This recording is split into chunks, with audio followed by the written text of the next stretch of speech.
Stoicism takes the position that the wise man, the good man, the philosopher, is a man who lives in accordance with nature. He fears only abdicating his moral responsibility. He is not afraid of pain. He is not afraid of death. He is not afraid of poverty. He is not afraid of any of the vicissitudes of the human condition.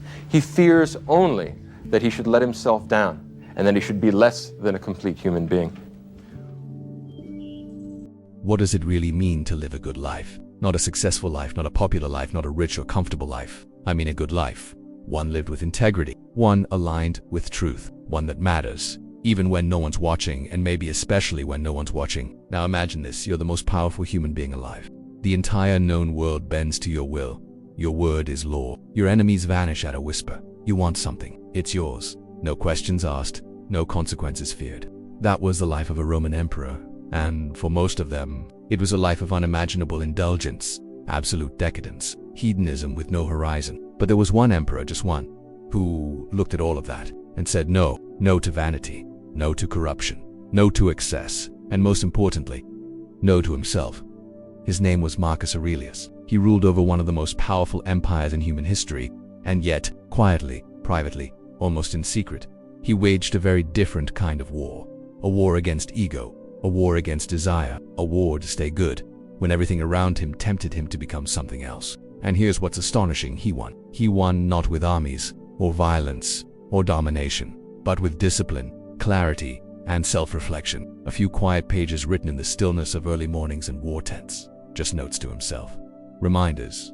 A kind of mental armor. We call it meditations, but Marcus Aurelius never meant it for us. He didn't write it to be remembered, he didn't write it to impress. He wrote it because staying good, truly good, is hard, and he needed help. What he left behind may be the greatest guide to innerstrength.com and clarity ever written. It's not just ancient wisdom. It's an antidote for modern life. Because if Marcus Aurelius, with all the power in the world, could stay humble, kind, disciplined, and just, what excuse do we have? This is not a self-help video. This is not a history lecture. This is the story of a man who held the world in his hands and still chose virtue. This is the story of a philosophy built for chaos, for crisis, for complexity. A philosophy not just of thinking, but of living. This is the story of Stoicism, and the man who lived it better than anyone. In 161 AD, Marcus Aurelius became the emperor of Rome, the most powerful empire the world had ever known. But to say he was a king would be a massive understatement. Rome was not just a city, it was the center of the universe, at least as far as the Romans believed. To them, everything beyond the borders was either wilderness or conquestine waiting. So when Marcus became emperor, he wasn't just a leader, he wasn't even just a ruler, he was the axis around which the known world spun. And what came with that? Everything. Unimaginable wealth, absolute control, every indulgence, every temptation, every fantasy, power that would break most men within days. And in fact, it did. The Roman Empire is a graveyard of emperors undone by their own appetites. Caligula, Nero, Commodus, Marcus's own son. History is littered with rulers who turned cruelty into entertainment, who turned the palace into a playground for every vice imaginable. No one stopped them. No one could. The emperor's will was law, his whims were destiny, and his excesses were not questioned. They were imitated. But then there was Marcus. He could have lived in gold-plated palaces, dined on exotic animals, entertained himself with gladiator fights and orgies and whatever else ancient hedonism could dream up. And yet, he didn't. Instead, Marcus spent his nights writing to himself about self-restraint, compassion, and the shortness of life. He slept on a hard mattress, wore simple clothes, and reminded himself daily that fame, pleasure, and luxury were traps, not trophies.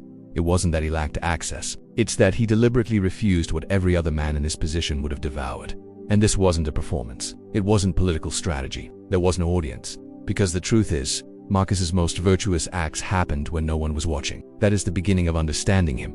Greatness isn't just resisting temptation once. It's resisting it every day. When you're tired, when you're angry, when it would be easier, so much easier, to give in. And he didn't give in for 19 years. Now ask yourself, honestly, if you had the world at your feet, every pleasure within reach, and no consequences to fear, what would you do? Could you be good? Not admired, not praised, just good. Because Marcus did, and he was not perfect, but principled, not soft, but steady. He ruled during wars, famine, and plague. He saw the worst of humanity. He carried the weight of a world on his shoulders and still chose to carry himself with humility, wisdom, and grace. That is not weakness, that is not softness. That is strength, the rarest kind, the kind that conquers self. So when we call him great, we don't mean it lightly. He wasn't great because he ruled Rome. He was great because, in the face of limitless power, he chose not to be ruled by it. It's easy to imagine Meditations as a book, but it wasn't a book. It had no title, no chapters, no readers, no audience. It was never meant to be published, let alone remembered. Meditations is a journal, nothing more. Just one man writing notes to himself, late at night, early in the morning, surrounded by war, illness, betrayal, and duty. And in that simplicity lies its power. Because if you want to know who someone truly is, don't watch them on a stage. Don't listen to their speeches. Don't read their carefully polished biographies. Read their private thoughts, their unfiltered fears, the words they write when there's no one left to impress, not even themselves. And that's what Meditations is. It's not philosophy written down. It's philosophy lived out, day by day, battle by battle, thought by thought. Over 12 sections, Marcus writes to himself as if he were both teacher and student, doctor and patient, sinner and saint. He isn't trying to look wise. He's trying to stay sane. He's trying to be good in a world that gives him every reason not to be. When you arise in the morning, think of what a privilege it is to be alive, to breathe, to think, to enjoy, to love. Simple, almost naive, but that's the point. In a life full of chaos and war and duty, Marcus Aurelius kept returning to the basics. Who are you? What do you control? What's your duty right now, in this moment? Not tomorrow, not in theory, but right now, you have power over your mind, not outside events. Realize this, and you will find strength. Time and again, Marcus reminds himself, you can't control what happens. You can only control how you meet it, how you carry it, how you respond. Storms will come. People will betray you. Disease will spread. Power will corrupt. Life will test you endlessly. But the one thing no one can ever take is your character. That is your fortress. That is your freedom. Waste no more time arguing what a good man should be. Be one.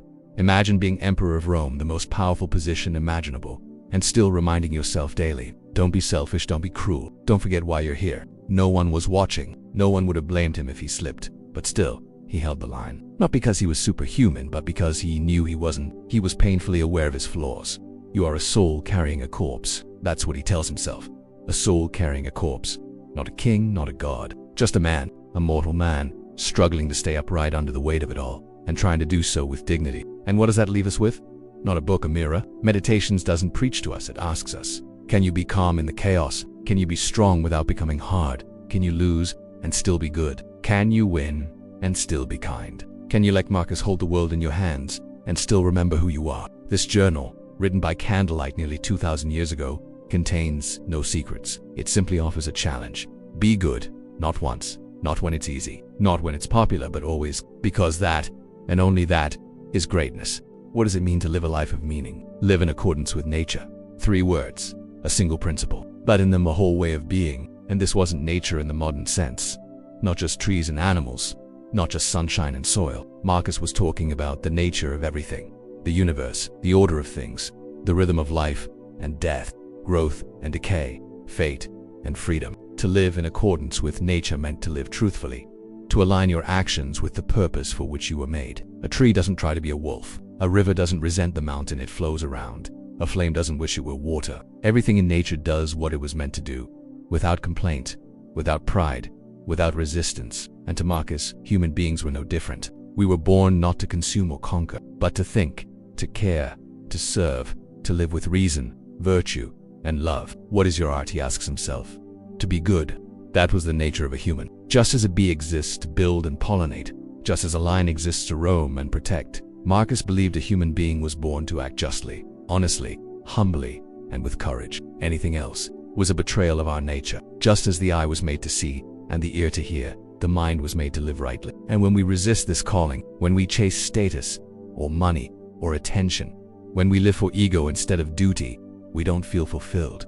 We feel empty because we're living against our nature. Marcus knew this firsthand. He had all the power, all the wealth, all the pleasures of the ancient world at his fingertips. But he also knew those things can't make a person whole. They distract, they dazzle, but they don't complete us. Only living rightly can do that. You were born for this, he writes. So get to work. Stop seeking the third thing when you already have the first and the second. The first, you were born. The second, you are rational.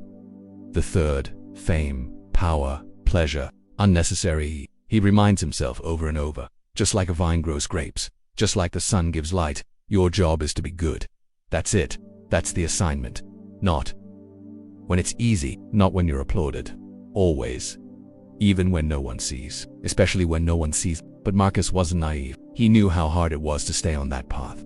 The world pulls you in 100 directions. Your ego screams for validation. Temptation whispers constantly. That's why he kept writing every day, to keep himself anchored. Because the world doesn't make it easy to be natural. It makes it easy to be loud, to be angry, to be selfish. But living in accordance with nature means doing what's right, not what's easy.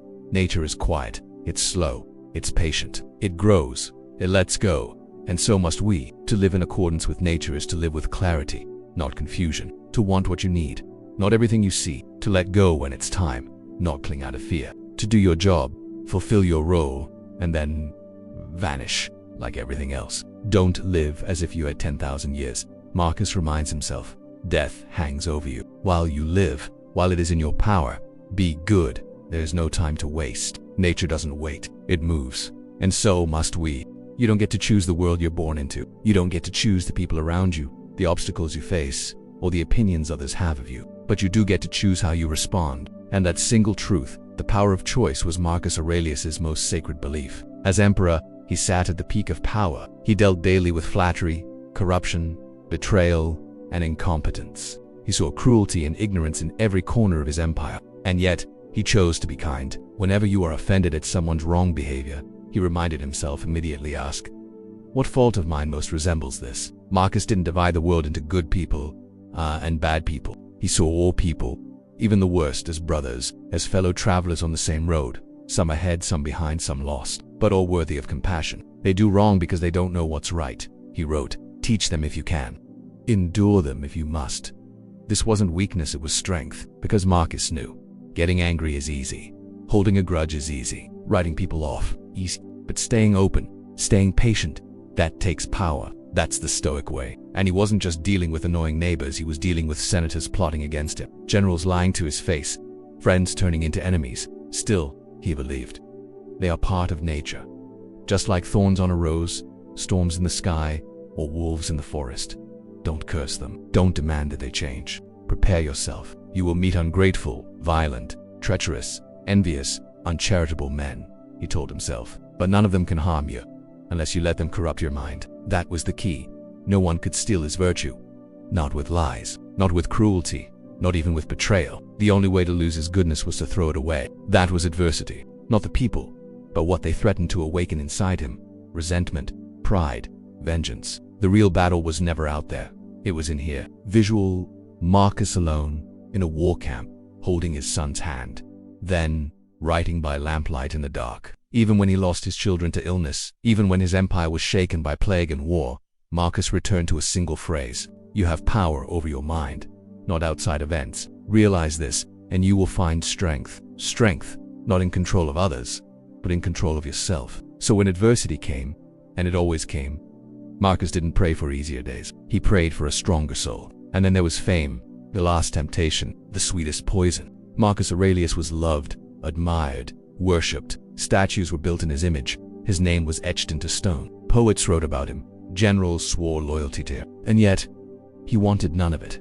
Because he knew fame is a shadow. It comes after you, not because of who you are, but because of who others imagine you to be. Consider how swiftly all things pass away, he warned himself. The vast void of time swallows everything. The names of emperors, the deeds of heroes, even the cities they ruled. Look at the stars, he said. See how they move in silence, indifferent to praise or criticism. You are just a soul, living briefly in a body, on a planet that will one day be dust.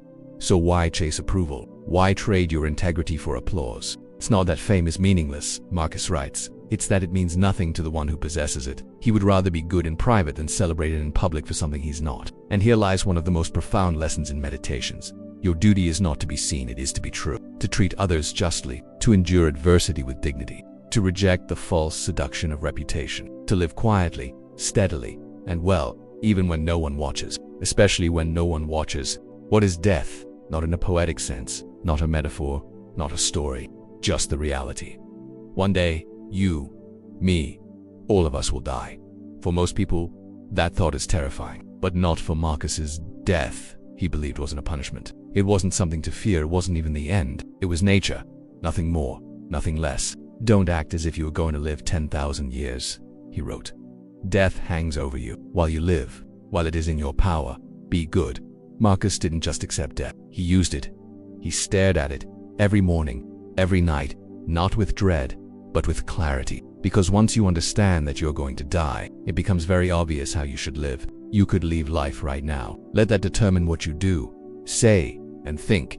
Imagine that. Imagine beginning each day with a quiet understanding that it might be your last. Would you still scroll aimlessly? Would you still argue about nonsense? Would you still delay your dreams, your apologies, your love? Or would you, like Marcus, wake up and live? Marcus walking through a camp of soldiers, nodding at the wounded, sitting with the dying, no crown, no robe, just a man among men. He lost children, friends, mentors. He saw death up close, again and again. But instead of making him bitter, it made him grateful. Grateful for the present moment, for the people in front of him, for each breath, each sunrise, each page in his journal. He reminded himself constantly, soon you will be ashes or bones, a name or not even a name. Not to be morbid, but to be honest, to cut through the noise of ambition, resentment, distraction, and return to what matters, to forgive while you can, to live well, not someday, but now. Because death is not a thief, it's a teacher. It reminds us that time is not given, it is borrowed. And every day, we are paying it back. You don't know how many pages you have left. You don't know how many mornings are still yours. But you do know this: right now, you are here, alive, able to think, able to speak, able to choose. And that, Marcus says, is everything. It is not death that a man should fear, but never beginning to live. So live. Don't chase shadows. Don't wait for perfect days. Don't count the years. Count the moments you lived them well.